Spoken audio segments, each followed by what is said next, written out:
南无本师释迦牟尼佛，南无本师释迦牟尼佛，南无本师释迦牟尼佛。We pay homage to our respected teachers, the Shakyamuni Buddha. Okay, beautiful picture. What's the flower called? Hibiscus. No, it's not hibiscus. You know the one in the front yard? Rose of Sharon. Wow, such a beautiful name. Rose of Sharon. It looks nice on the TV, doesn't it? Yeah? Okay, it's your turn. Floor is yours. Wow, it's really nice on the TV. So clear. It wasn't a very good picture. I will focus. Okay. So it's all yours. We have 23 people. 2 are all Po Lams, so 21. Okay. So you've been slacking off. Okay, Versa, that's good. I thought you have been slacking off, so you don't have anything to say. Okay, you're all you just unmute yourself. You're all unmuted. Good evening, Versa. There you go. It's very low. So I think the thing, I look at this picture and I love my audio. It's okay. So I like the blue because it gives a real sense of space in the picture. So it feels like there's a lot of, just there's open and there's space and it goes, I mean there's a flower, but behind it there's this wonderful space behind it. That's the thing that struck me the most. Yeah, a lot of space. This is what I like. I like a lot of space. You can see from my pictures, it's actually there's a lot of empty space there. Yeah, a lot of pictures. Yeah, I think that is actually my style. It's a lot of space. Yeah, good. Anybody else?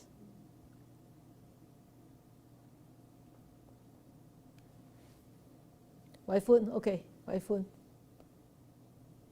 Unmute yourself, or Waifun. Morning, Sifu. Morning. Everyone. So I'm very attracted by the pollen. Yeah, the pollen. The wind. Yeah. Yes, because the wind, as the wind helps the flower, that it can spread to anywhere. Yeah. But at this point of view, I don't like it. And because if, like the people, like the human beings, that will spread to anywhere and continue the life is karma.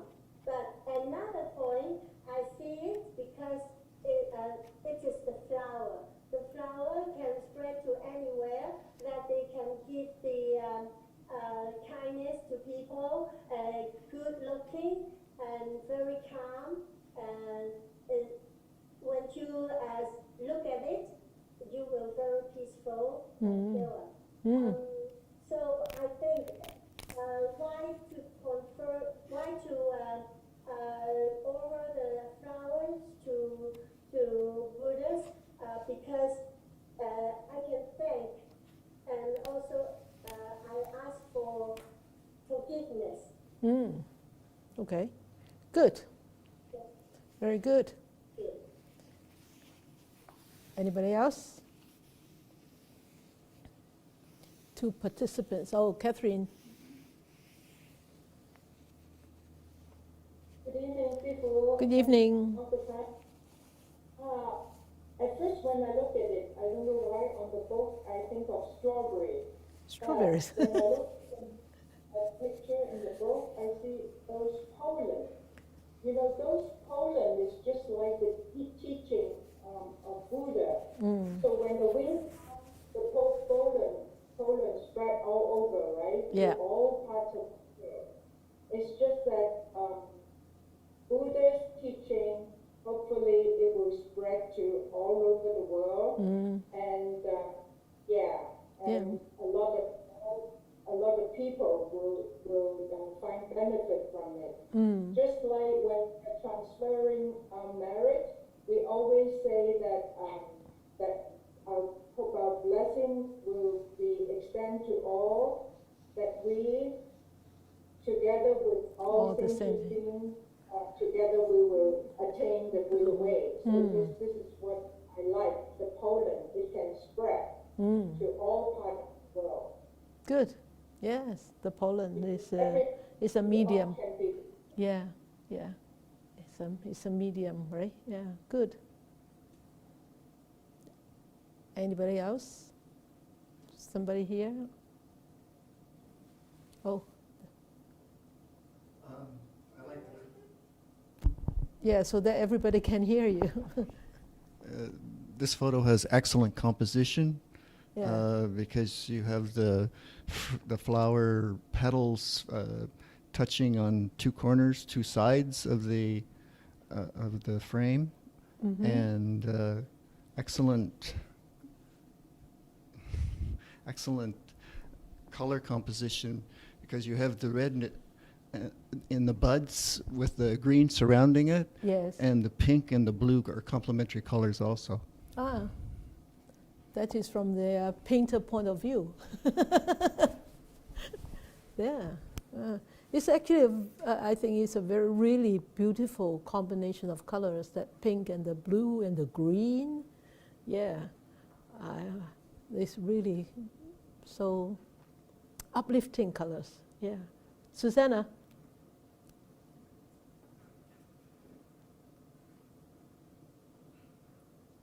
Good evening, people. Good evening. The first thing that caught me is the flower. Is the three gems. The triple gems. Ah, yeah. It's remind me of the three gems. Yeah. And then with the bottom of the petal, like the one that is open, is a deeper color. So it's like you have to go deep.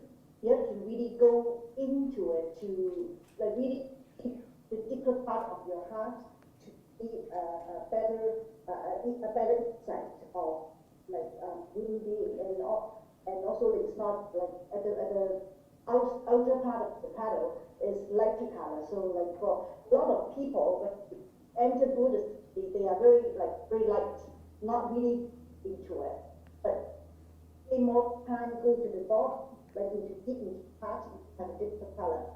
Yeah. And also just spreading the Buddhism and the kindness and all the matter and everything to everybody. Yeah. And then the bright blue and the color, like the picture is very harmonious picture. It's all here.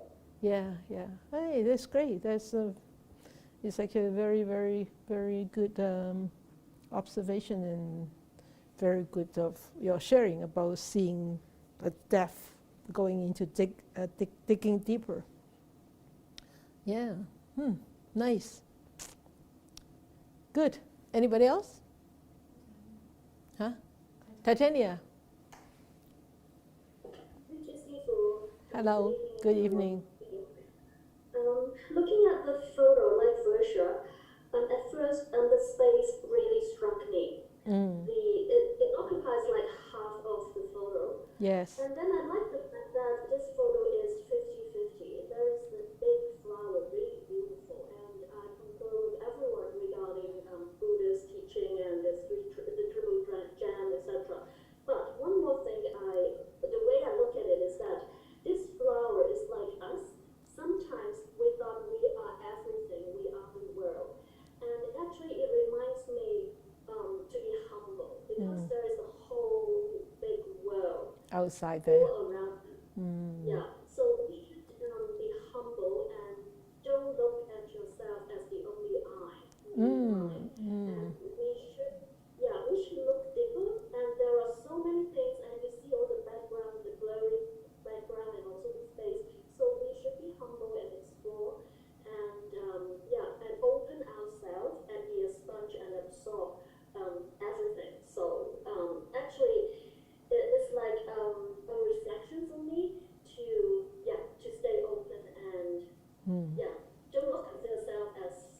this big eye, yeah. Yes, there's so much more beyond that, right? Yeah, good. Very nice, very good. Very good, yeah. Anybody else? I see it as very dynamic. And I didn't see it until I saw it on the TV screen. But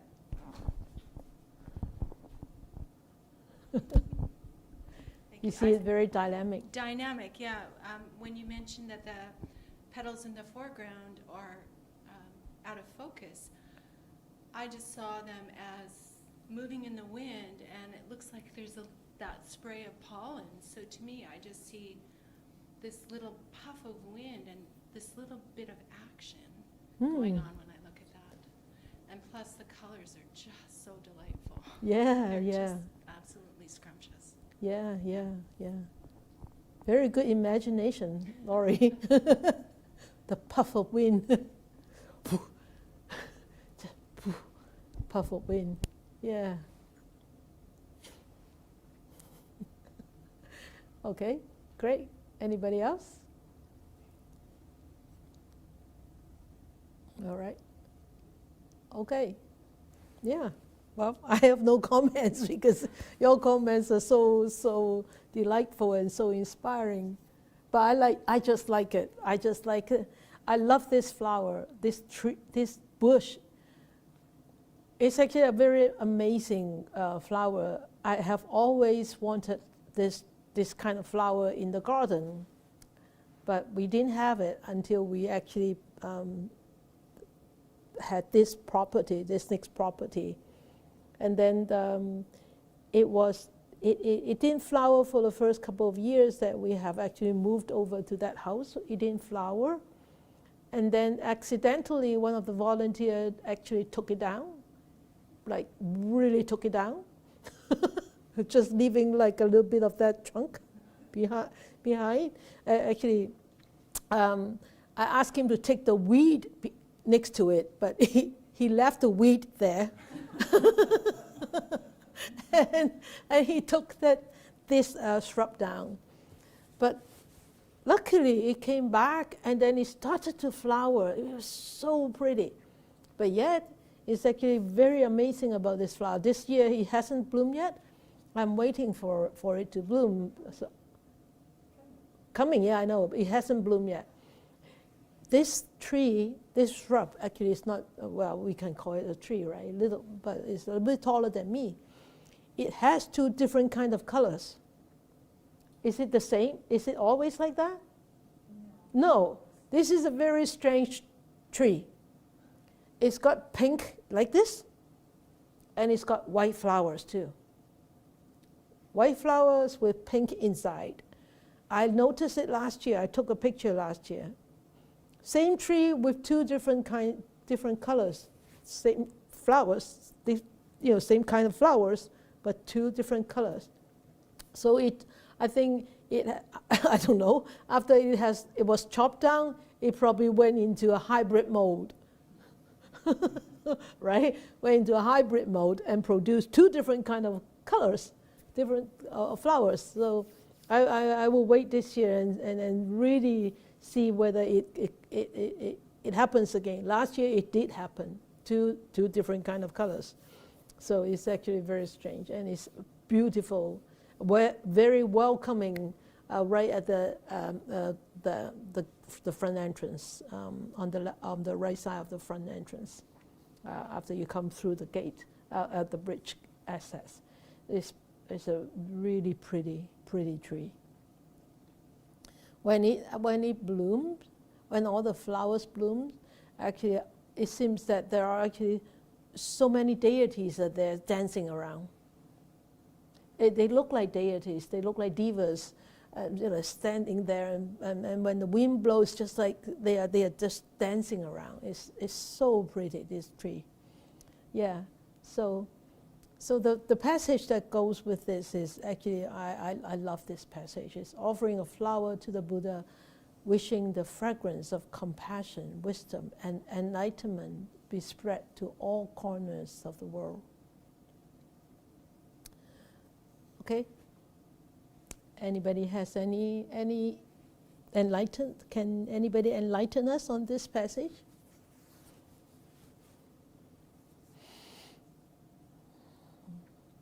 How come offering a flower to the Buddha we can make such a wish?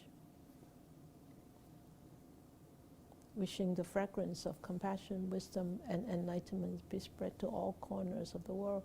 I actually divided it into 3 little paragraphs, 3 little passages. I'm going to talk about that.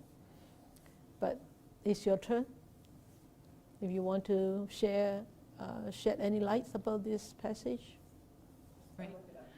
So looking at the first line, when I see offering a flower to the Buddha, I think of Sifu saying last time we met that offering a flower to the Buddha was planting a seed. Yes. And so with wholesome consequence and the flower blooming, we're wishing the fragrance of those flowers to be the fragrance of compassion and wisdom to be spread all over the world. Did I say it that the first time? Yeah, Okay, almost like. good. Thank you. Good. Thank you. Anybody? Varsha, yes. Unmute yourself, then you can actually speak. Yeah. Okay, so one thing I really appreciate about this is the flower itself is a symbol. It's a tangible thing, it's a symbol. Mm-hmm. But the real power is in the fragrance, which is not tangible. And the real power is in compassion and wisdom and enlightenment. And that also is not a tangible thing. It's something you can't touch, but it's much more powerful than the symbol. Yes. Yes. Good. Yes. Yes. Fragrance is really not tangible, yeah, but you can only smell it, right? Yeah, and even when you smell, it's not tangible. There's nothing tangible to the body, but you can smell it. And everybody smells differently. And even though, I smell this and you smell that, it could be totally different smell. Yeah. Okay. Anybody else?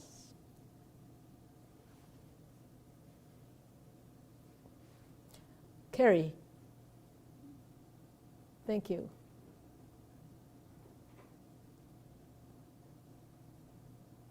You just hit your little mic. There you go. Great. Okay. So along the same lines, I think offering a flower is like practicing and practicing with the intention of spreading that fragrance everywhere. Yes. So, Yes. yeah. Wonderful. Great. Yeah. Very good. Wonderful. Yeah. Practicing with the intention. Yes. Kaylin? He's very busy now after opening up. You have highlighted the word wishing, and I imagine that you have, this is the intention of the mind to spread this. Yeah, the intention of the mind to spread the fragrance of compassion, wisdom, and enlightenment. Yes, yes. Great. I highlighted it to remind myself to talk about that. It's not a tip to all of you. But that's a good use of that tip. Great. Okay. Anybody else? Okay. All right. My turn.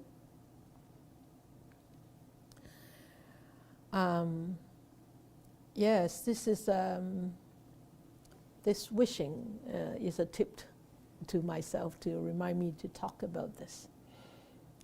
It is actually, you have said, it is actually an intention, and this is really not just wishing. It is actually a vowing, or you want to use the word praying with this with intention, and then this intention, there is sincerity, there is faith, and the most important thing is there is a intention to practice in it. So in the world, Buddhism is ranked one of the top five top religions, as all of you would know, besides Judaism, Christianity, Islam, and Hinduism. In Canada, we have a population of about 38 millions, but there is only 0.08% of people who claim themselves are the practitioners of the Buddhist teachings. So it only amounts to 280,000 people in Canada in the population of 38 millions who claim themselves so-called Buddhist. So compared to America with a population of 332 millions, they have about 1.2% of Buddhists. There's about 3 million. So, well, they started a little bit earlier than Canada. So we are actually very rare people. We are actually very rare. And in order for the fragrance of compassion or fragrance of flower to be spread afar, that fragrance has to be very strong, right? In order for it to permeate. And so we, as a practitioner of the Buddhist teachings, we need to have a very strong practice in order to be able to actually spread the fragrance of the Dharma to the world. So, what kind of intention are we carrying?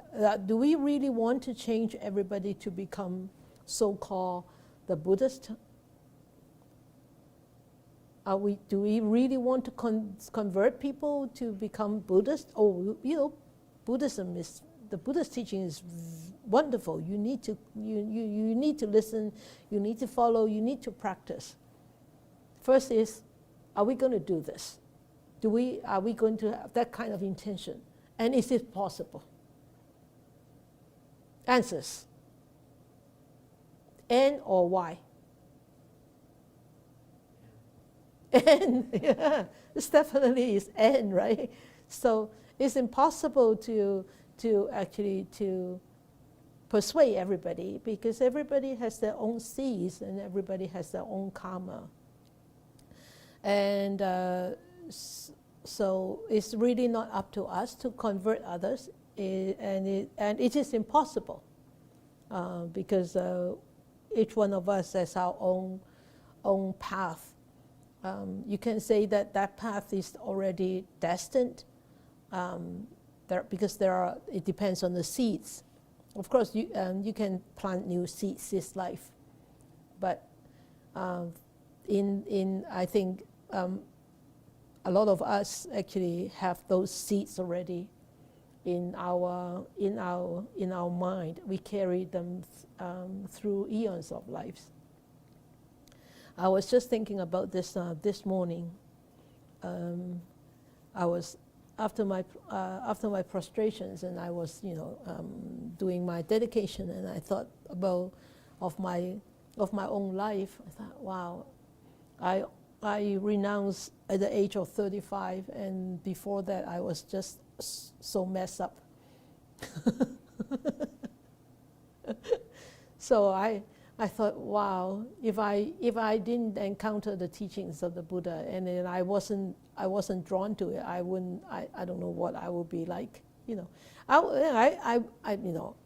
I said mess up is really not that kind of mess up, but that to me is mess up, but to a lot of people it's not mess up. But I didn't, I didn't think that I was living a really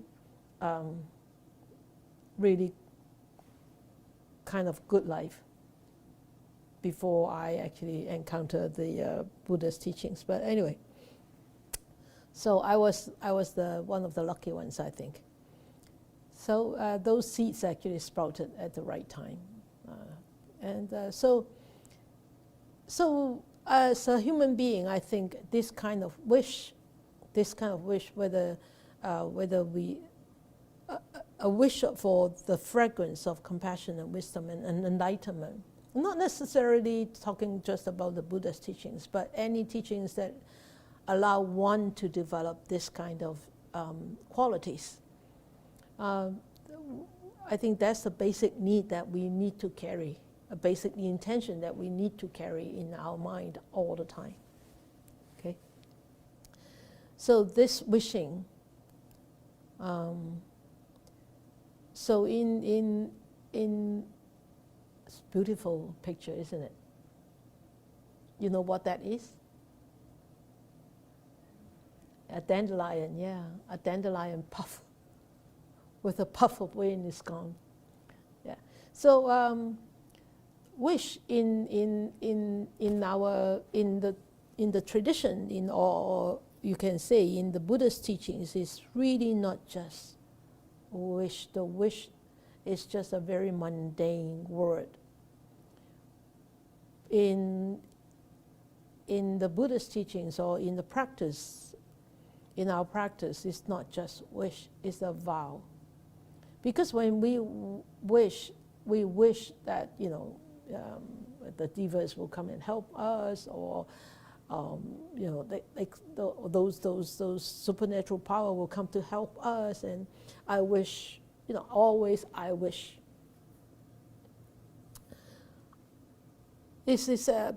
But this wishing here is actually very, very different. It's actually a vow. It's a very, very wholesome intention. Okay, so it's actually very different than just wish. And I could use the word that wish is actually very shallow. Has a very shallow meaning, and is a very shallow practice. For us, in order to actually practice correctly and rightly, we should actually get ourselves into this mode of, or this habit of making a vow.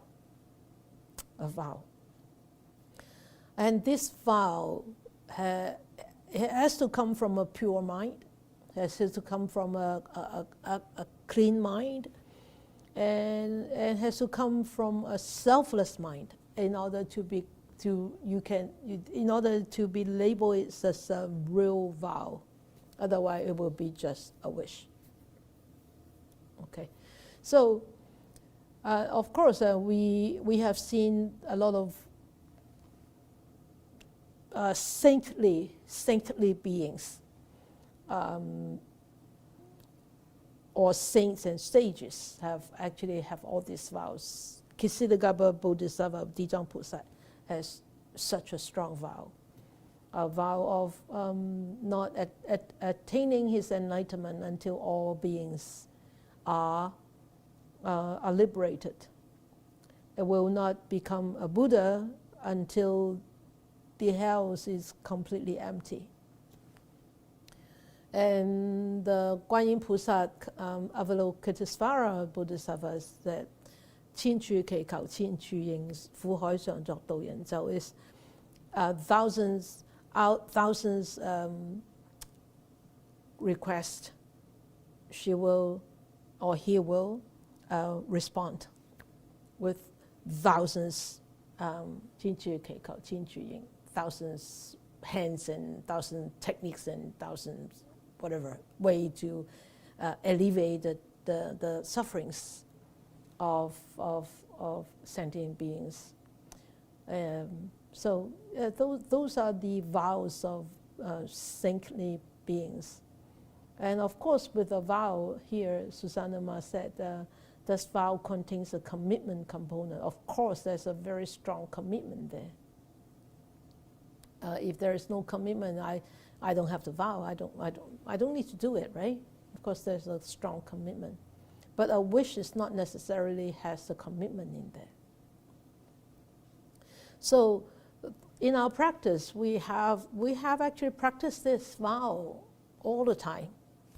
Can you think of it? What does metta? What do we do in metta? May all beings be free of sufferings. May all beings be free of amity. Right? That is a vow. May I be free of amity and miseries. That is a vow, isn't it? Isn't it?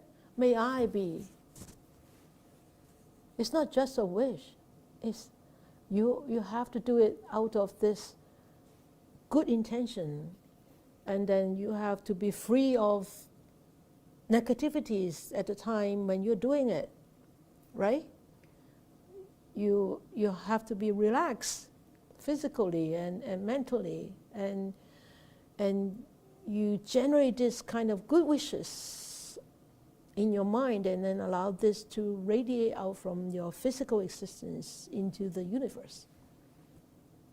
And this is a vow. Okay? So may I be happy, may I be peaceful. These are all vows. And may they be safe, may they be secure, may they be happy, may they be peaceful. These are the vows for others. It is an act, a selfless act of giving. Even though this giving is invisible, it seems that there is no material stuff in there, but this is a bigger gift than anything else. Remember who was on Sunday half-day meditation? Remember what I said, which is the biggest gift. Anybody was here on Sunday half-day meditation? Some of you are there. Aha, forgot. I remembered. Who remembered? What is the biggest gift? Which one is the biggest gift? Use the mic. The gift of Dharma. The gift of Dharma. Remember? Yeah, the gift of Dharma. I said the gift could be material. It could be efforts, right? Right? But the highest gift is the gift of Dharma. Remember that when I talk, I think at the end of metta. Yeah, at the end of metta, when I concluded the metta practice. So may these blessings extend to all, and many, many more. All these are vows. All these are vows because this is actually you are giving up your selfishness, and you are giving up the thoughts that you will hurt others. You are actually cultivating thoughts that will benefit others, and that will benefit communities, that will benefit the world, that will benefit all sentient beings. So when we can do that, when we actually make a vow, it is our commitment to ourselves and our commitment to the outside world. People may not know that you have made a vow. It doesn't need to let people know that you have made such a vow, but you need to keep that in your heart, and that is your commitment. Like when you take 5 precepts, and I will ask, okay, so and so, not to kill is a precept. Are you okay to abide it by the rest of your life? Will you abide by it for the rest of your life? And you say, I will. That I will is a vow. It is a commitment. It's a promise that you have made not to me. Because if you don't keep the precept, am I going to kill you? I'm not going to kill you. Am I going to kick you out? I'm not going to kick you out. No. It is your own thing. It is your own promise to your own self, to your own morality. And your morality has nothing to do with anybody else. It's your own thing. So that is a vow, that is a commitment to yourself, to your own life, to how you live your life. But just having the vow is really not enough yet. So the next step is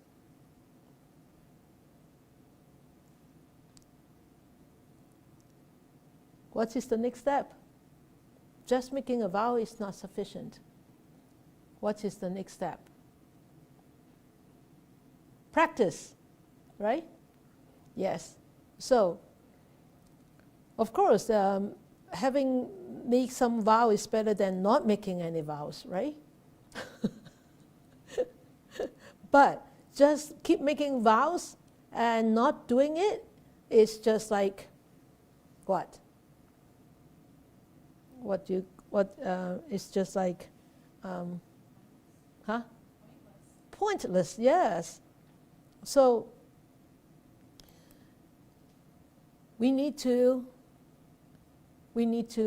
really not just talk, we need to walk the talk. Right? We need to walk the talk. And the Buddha's always said, that always taught us is you need to vow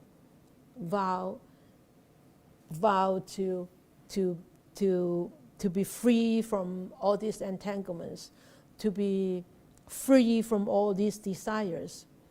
And you need to vow from liberated from all the fetters. So that vow is really, we need to do it for ourselves first. From us, we practice it. We walk that path. And when we are able to walk that path, then we start to vow that I would practice, I would serve, I would help others. So just like I can't remember who said that. I think it was Hong Yi Daisi or Tai Shu Daisi. One of the two very revered monks. He said, I'm practicing not to actually attain my own happiness, 不為自己求安樂，但願眾生得離苦. I just vow that all sentient beings are liberated from all the sufferings. 不為自己求安樂，但願眾生得離苦. So this is the we further extend and expand our vows. And in there, when we extend and expand our vows, in there is not a tinge of selfishness in there. And it has this has to be based on a foundation of sunyata, emptiness. Because if you actually don't base it on the sunyata, emptiness, then you will think it's a big deal. Oh, I vow to help you, and I help you. I did help you. I help you. And that you keep on bringing back this I and me and mine here, and you and yours, and you have got my help. You've gotten my help. So it has to be based on this foundation of sunyata. Everything's just because it's conditional arising. Otherwise, then we will be easily falling into the trap again, into this I, me, and mine. Okay? So we need to remember, we as a practitioner, we need to walk the talk, not just talk the talk. Because empty talk is just like wanting to cook a meal with smoke, not with fire. Right? If you just put the stove on there and just having smoke, you will never have a full meal. You will have smoke meal. That is not edible, right? And so you will never get it. So the Buddha, with his greatest vow to seek a way out of sufferings for the well-being of us, of all sentient beings. So he decided to leave behind this wealth and the good life that he had to go on into the forest to seek the truth. And spending that 6 years in the forest, he knew that he wasn't going anywhere near to find the truth. So he decided to go into deep meditation and eventually, found out that truth or rediscover the truth. The truth is always there because it's the world, the nature of existence. It's always there, but he rediscovered it, and then he actually taught it. And our past teachers allow it to flow by years throughout the history, and so we can still hear about it now. So with this determination not to get up and in his Dharma seat unless he actually found the truth, that is actually a very strong vow. A very, very strong vow. Without such a vow, it wouldn't happen. So, and we need to learn from this. We need to actually respect and appreciate what the Buddha has done for us. If we don't, we cannot, we won't be using his vow as our vow. Then we will just let this life flow by, So this vow, the past teachers has actually make vow to be so powerful. And I want to share some of the vows that actually I have read from some of these teachers. This vow is have a heart for the world. And this heart for the world is really not for us, it's for the whole world. And when we talk about our heart for the world, it's really not just a very ordinary heart. It's a heart of compassion. It's a heart of vowing that the world will be really free of sufferings. And then the next vow could be live this life for the people. And you could say, oh, there are a lot of people vowing to live their life for the people. I doubt that. Oh, isn't our prime minister living his life for us? No. Isn't the president living his life for us? No. They are living the life for themselves. I can boldly say that, right? But we have seen some people living their life for the people. Gandhi, Mother Teresa, right? And lately, with this pandemic, and I have seen Buddhist monks and in Nepal and in India, helping to actually, bring all those food and all those necessities to remote places. Those are the people living their life for the people.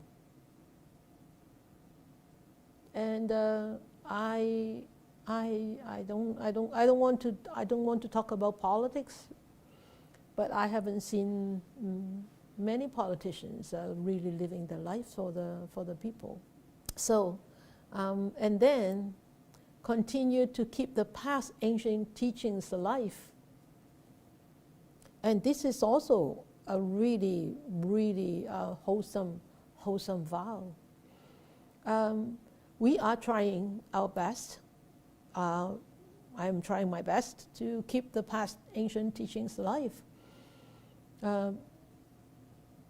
Because there are so many people out there using part of the Buddha's teachings and then mixing them and then making a new kind of teaching and then sell it out and make big money, right? That is really, it's going to hurt the Dharma, but I don't think the Dharma will be hurt by anything.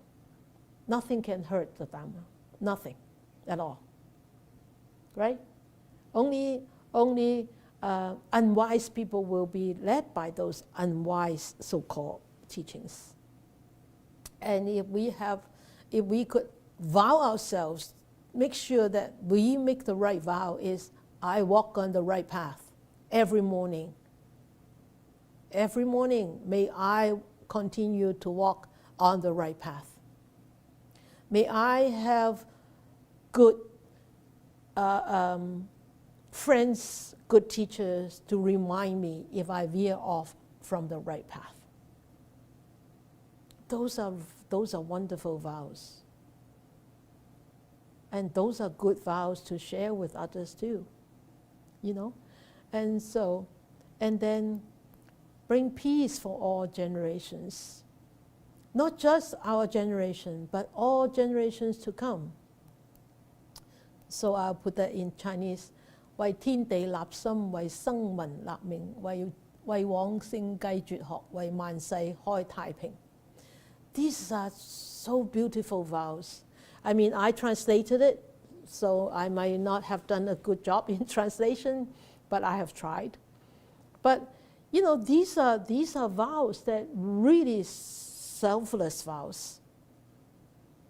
What do these people gain? They gain nothing. Materially they gain nothing, but meritoriously they gain tremendous merits, immense merits. Do they have an intention of getting merits when they make such vows? If they do, they don't get any merits. If they have any intention of, I will get some merits if I make this vow, they got nothing. They will get nothing. You have heard about Bodhidharma. A monk traveled from India to China in the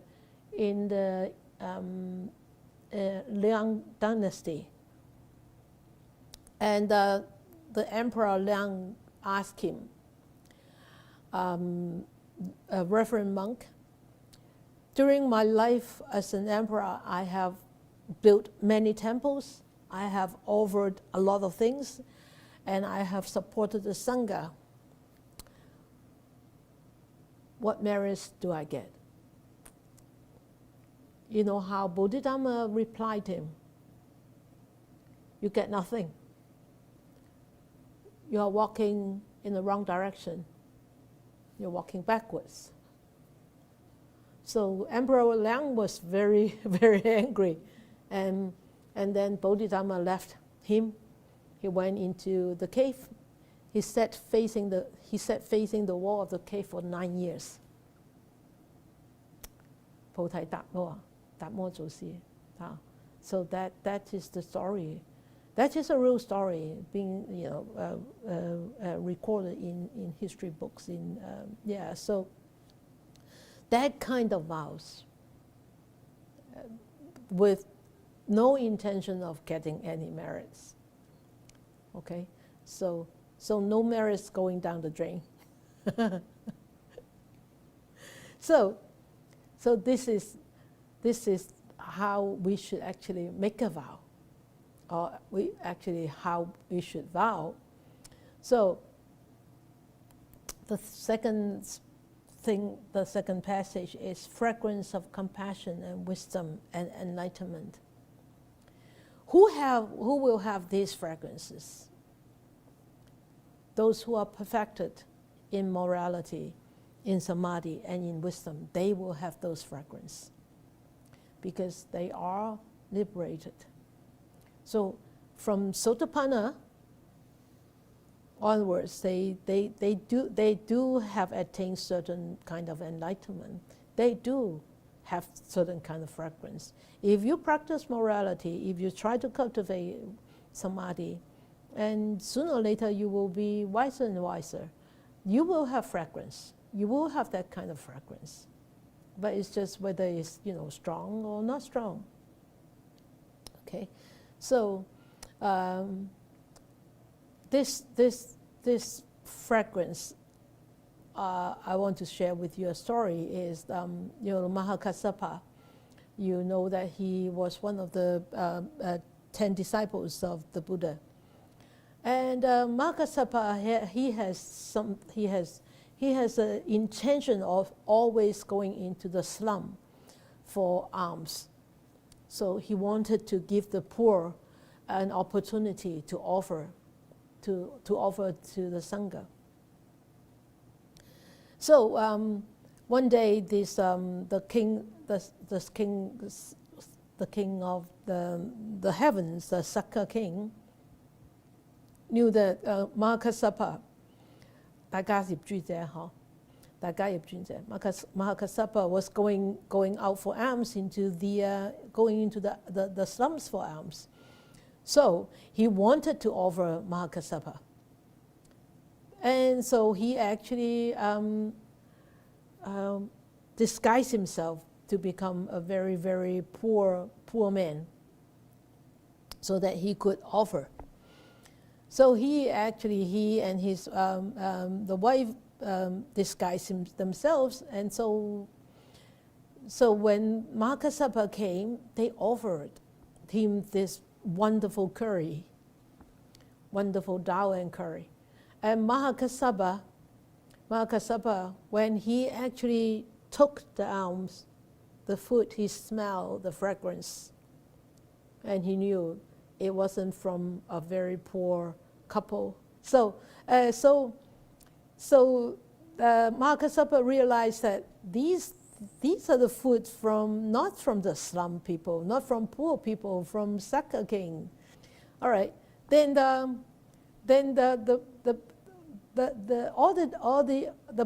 Buddha of course knew that, right? But the other monks didn't know that. So the Buddha said, because Mahakassapa is such a wonderful practitioner, and his morality spreads everywhere. Everybody knows about that. His name spreads everywhere. Everybody knows about him. Even the devas, even the heavenly beings know about that. So I don't know whether you remember in the Dhammapada verse 54, the scent of flowers cannot go against the wind, nor the scent of sandalwood, nor of rhododendron, nor of jasmine. Only the reputation of good people can go against the wind. The reputation of the virtuous ones is wafted abroad in all directions. So verse 54 in Dhammapada, the scent of flowers cannot go against the wind. Nothing can go against the wind. So that no matter what kind of flowers, whether it's rhododendron, whether it's jasmine, whether it's sandalwood, no matter how precious they are, no matter how beautiful they are, their fragrance will not travel against the wind. That's a fact, right? But in verse 55, it says, there are the scents of sandalwood, rhododendron, lotus, and jasmine, but the scent of virtue surpasses all scents. So, in these two verses, the scent of flowers, of course, do not go against the wind, but the scent of virtue surpasses all scents. Ananda asked the Buddha, one day Ananda was sitting there, and he thought to himself, there are so many different kinds of precious wood, and so many different kinds of flowers. All these fragrance, they flow with the wind. They go with the wind. And they cannot go against the wind. Really? Really, in this world, isn't there something that can go against the wind? That can be flow by even there is a wind against it? And so he went to ask the Buddha, and Buddha told him, Ananda, if somebody has taken refuge in the triple gem, if somebody has abided by the morality, if somebody has cultivated the generosity, these people, they have virtues. These people, they are moral. And their names will spread no matter where they are. These are the fragrance that will go against the wind, that will flow even there is an opposite wind. So just like he said, the fragrance of morality is the most supreme. And of course, we know the Buddha is perfect in all, right? In all, in morality, in virtues, in his samadhi, in his wisdom. And that's why we said offering to the Buddha will bring so much merits. Why offering to the Buddha will bring so much merits? And we look at the 10 names of the Buddha, we'll know. So you know all the 10 names. You should know them by heart now. Oh, no. 如來應供正遍知明行足善逝世間解無上士調御丈夫天人師佛世尊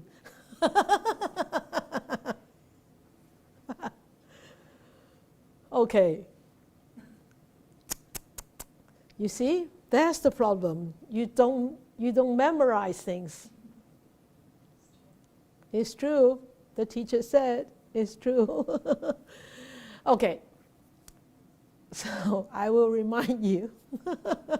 First is the Tathagata, right? I'm not going to explain to you the meanings. You should all know by now, right? Tathagata, 如來應供 Arahat, 正遍知 Samyak Sambuddha, 正遍知明行足 Karana Sampanya, 善逝 Sukkata, 世間解 Lokavit. Okay, these are the 7. You got it down?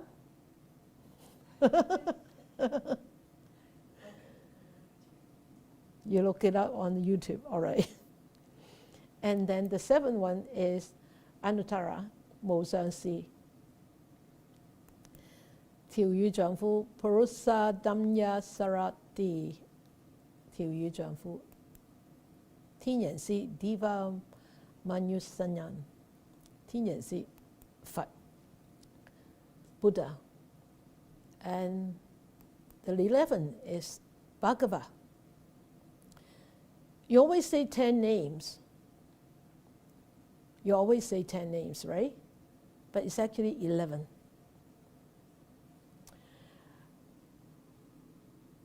Ten names, a lot of time people put 7 and 8 together. 無上士調御丈夫. Okay, but it's actually 11 names. But the last one, Bhagava. Bhagava is the highest veneration. And Bhagava actually possesses all those qualities of these 10. Each one name actually depicts certain qualities of the Buddha. Okay, so 無上士 like Anuttara, that means nothing, nobody can surpass him. 調御丈夫, this Purusa Dhamya Sarati, that means he's the greatest tamer of all. Okay, so this Bhagava possesses all these qualities of these 10 names, 10 what do you want to give it to the Buddha? They always say the 10 names. So you can So you can see why offering such a flower to a Buddha could actually generate so much merits, and also plant such a good seed, and also the fragrance can spread so far because of all these wonderful qualities of the Buddha, of Bhagava. Not just the Buddha, Bhagava. Right? It's auspicious, isn't it? So, the fragrance of compassion and wisdom and enlightenment, we want it to spread to all corners of the world. Why all corners? Why? Why?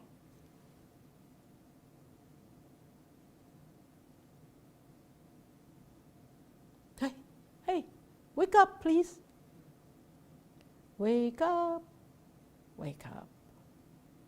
This is another picture of that flower. Catherine, yes. Catherine from San Francisco. When we attain Buddhahood, we don't just, we want all people in the world will attain Buddhahood too. Okay. Buddha, we are just not keeping it to ourselves. We have to spread it out to the world so all can attain Buddhahood. Okay, Buddhahood is too far away.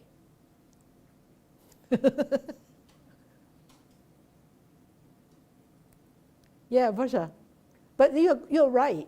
You're right. That is a good vow, but too far away. Come, be more realistic. Varsha, yes. I think because we're talking about the truth, and if it is truth, it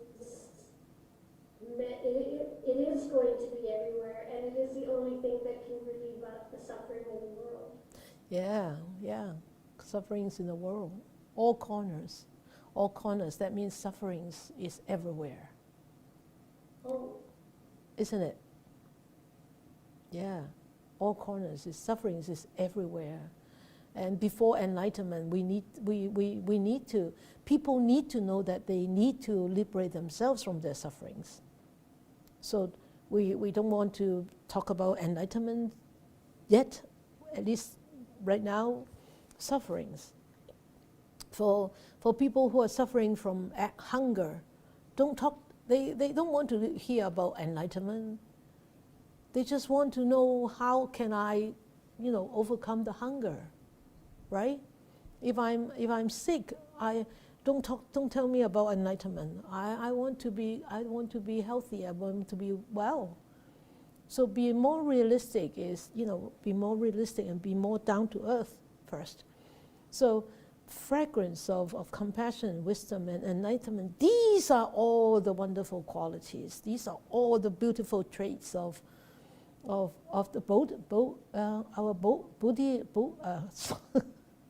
Buddha nature, right? Bodhi heart, right? You see, stop for 1 week, all this. Not talking enough.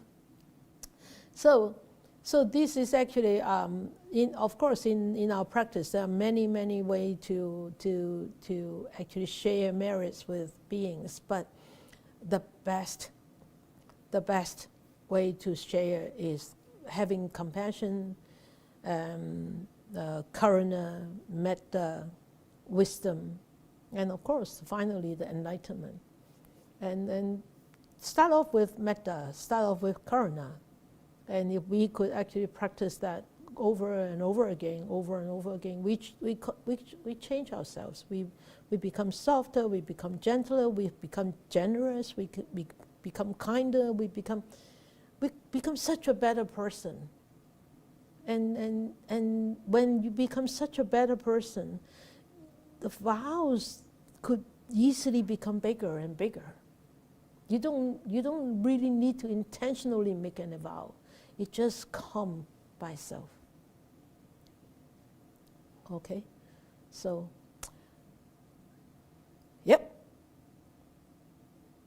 So, here I wanted to share with you about a vow by Venerable Taishi. He said that the Buddha is our respected role model, and perfected in personality, integrity, and dignity. When the human qualities are completed in perfection, so will be that of the Buddha. And this is the undoubted reality.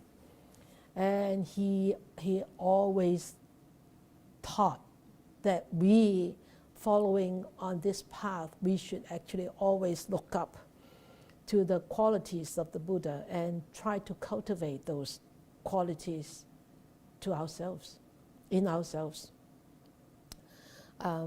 When those qualities are achieved, those perfections are achieved, we will become a Buddha.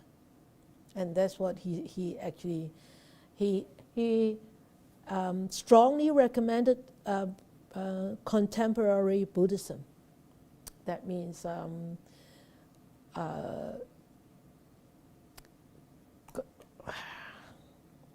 I can't find the words today. It's so strange. I think I have used up my brain energy today. 人間佛教, contemporary Buddhism, humanistic Buddhism. That's how he strongly vowed for that. So that is in Chinese. I wanted the Chinese people to actually see this. You won't understand. I translated that. That picture is beautiful, isn't it? Yeah. 養子為佛陀，願成在人格，人成即佛成，是名真現實. This is actually we should vow to. We should actually, vow to become such a person with perfections in integrity. What else? What else? Perfections, integrity, dignity, and personality. So, of course, in personality, there are a lot of traits which are not good, but he's talking about the good traits, the wholesome traits here. And one of these are the metta, karuna, right? And mudita, and equanimity. Mudita, that means rejoicing. And equanimity, balance of mind. Okay. You have anything to say? Titania? Good. Thank you, Sifu, for the teaching. Actually, I would like to share with the group. Actually, I shared with the Wednesday group 2 weeks ago regarding my tooth. Right? Yeah. Yeah, and it was very deep, and I got serious pain. I remember I shared with you that I practiced metta at that point. It's not for myself. I was thinking it's really suffering, and I could, I kind of remember all the people around me also suffering. It's not toothache, but maybe something else. Mm-hmm. So I was praying for metta for everyone. I'm not sure whether this is right or not, because everyday life we encounter lots of problems and issues, and I would want to bring a positive karma into that, because we don't need to just suffer, but we can offer something good and positive, and for the world around me. I'm not sure whether this is a good way of thinking or not, and I would like to ask. Of course, that is a good way. That is a very positive way to do that, and that is a good vow. You should keep that up. Because today I was very happy to talk about vows. At that moment, I wasn't thinking about vow, but I would like to dedicate. Yes. Well, not exactly suffering. Yes. The vow and dedications is actually also, is sharing, right?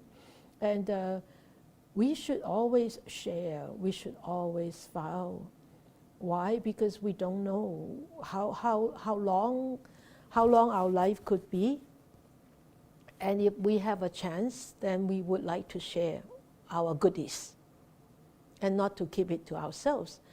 And also, you were suffering with a toothache, and you thought about others, and that's what actually the Buddha always say, is 無緣大慈，同體大悲. Oh, 無緣大慈, that means I have metta for those people I don't have connections with, good connections with, wholesome, conducive connections. 無緣大慈，同體大悲. I have this karuna, I generate karuna for those people who are suffering, because they are suffering as if that I am suffering too. I feel their pain, so-called. If you put it into other words, is I feel the pain. So they are suffering, I'm suffering. So I generate a karuna, pay for them. Okay, so that is very correct way to do it. Okay, good. Then you understand. Then you will be able to learn how to be empathetic. You will know how, then you will develop empathy, not sympathy. Sympathy is something that, I am a little bit better than you, I'm a little bit superior than you, I sympathize with you, I have sympathy for you. But empathy is you experience that yourself. And 身同感受嘛, right? I feel your pain. I feel that you are suffering because I have experienced that. Then whatever you talk about is heart-to-heart talking. It's not just plain talking. I talked to, I counseled a woman last week. She lives in Toronto, and her husband died. Well, he has cancer, and he was in palliative, and the doctor said that he would have 3 months time, but he just like that, it's gone. So her friend actually text me, and I said, well, if she wanted to talk to me, I'm more than willing to talk to them. Her and her deceased husband, or who was lying in ER. But she wasn't. She didn't want to, and I said, okay, it's okay. All right. If she doesn't want it, there's no problem. I just wanted to help her to have a closure. That's all. Because I knew how difficult it could be if she expected to have 3 more months. Then, but it happened just like that. I said, it's okay. Don't push her. But 5 minutes later, she wanted me to talk to her. So I called her, and she was at ER. And so she turned on the speakerphone. I talked to her husband. I gave him a little talk, and then I reassure him that his life was well lived, and she was listening. And after that, I only talked for about 5 minutes, and then after that, her friends told me that she was so relieved. She felt so relieved because of what I talked about. So, if you haven't experienced that kind of pain, you cannot talk like that. I have experienced that kind of pain myself, and I could talk like that. I have seen so many people have suffered in this kind of pain, so I echo with them. So, so it's very important that you feel that pain, and you could think about others feeling the same pain, right? Okay? All right. Okay, we dedicate our merits. May these blessings extend to all, that we with all the other living beings together will attain the Buddha way. May we wish more and more people will encounter the wise words of the Buddha, study them, understand them, practice them, and help themselves to liberate from their own sufferings and be truly happy, peaceful, and free.